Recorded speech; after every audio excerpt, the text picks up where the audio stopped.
তিনিচুকীয়াৰ নপুখুৰীৰ মৰুত নন্দন কাননত উখল মাখল পৰিৱেশ মটকসকলৰ হাতাম পুৰুষীয়া গছতলৰ বিহুত নান্দনিক পৰিৱেশ ৭০খনতকৈ অধিক গাঁৱৰ ডেকা গাভৰুৱে অংশগ্ৰহণ কৰিছে গছতলৰ বিহুৰ সামৰণি অনুষ্ঠানত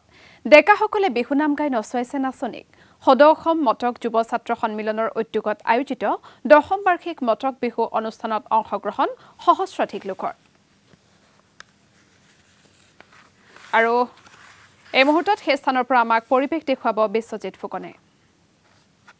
হয় মই এই মুহূৰ্তত উপস্থিত আছো তিনিচুকীয়া নপুখুৰীৰ মৰুত নন্দন কাননত আৰু বৰ্তমান সময়ত এই মুহূৰ্তত প্ৰতিদিন টাইমৰ দৰ্শকসকলক দেখাব বিচাৰিছো আৰু সদৌ অসম মটক যুৱ ছাত্ৰ সন্মিলন তিনিচুকীয়া জিলাৰ উদ্যোগত এতিয়া এনেদৰে আজি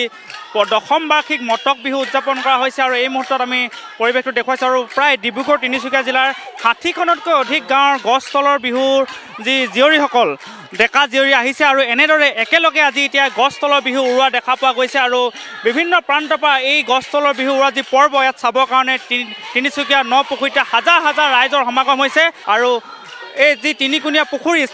পুখুৰী চাৰিওফালে এতিয়া গছৰ তলে তলে আচলতে জীয়ৰীসকলক বিভিন্ন প্ৰান্তৰ পৰা অহা ডেকাসকলে বিহু নাম গাই এতিয়া বিহু নচোৱা পৰিলক্ষিত হৈছে তাৰপিছত এতিয়া একেলগে এনেদৰে এতিয়া গছ তলৰ বিহু এতিয়া সামৰণি কৰা দেখা পোৱা গৈছে আৰু বিশেষকৈ মটক অধ্যুষিত অঞ্চলসমূহত গছ তলৰ বিহু যি পৰম্পৰা মানুহ বিহুৰ দিনাখন বা গছ তলৰ বিহুৰ সামৰণি হয় ১৩ দিন ১৪ দিন আজি অন্তিমটো দিন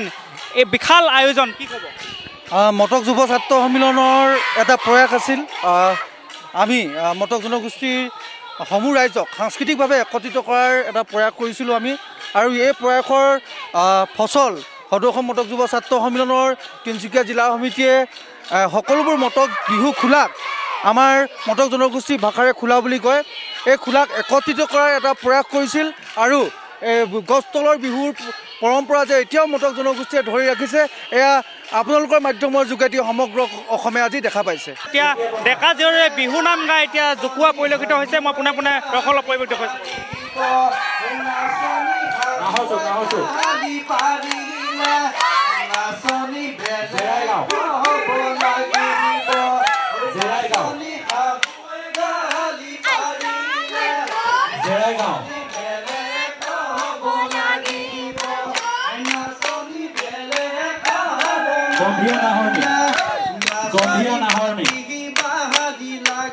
গম্ভীৰ নাচনী বেলেগ হ'লে নহ'ব নাচনী মাটি বাৰী লাগিব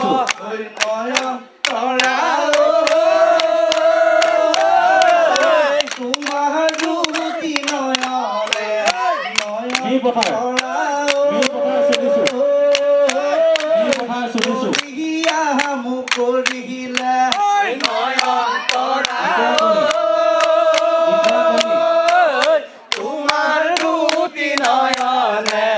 নয়ন তৰা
হয় বিশ্বজিৎ ফুকন আপোনাক এই মুহূৰ্তত ধন্যবাদ জ্ঞাপন কৰিছোঁ আপুনি মৰুত নন্দন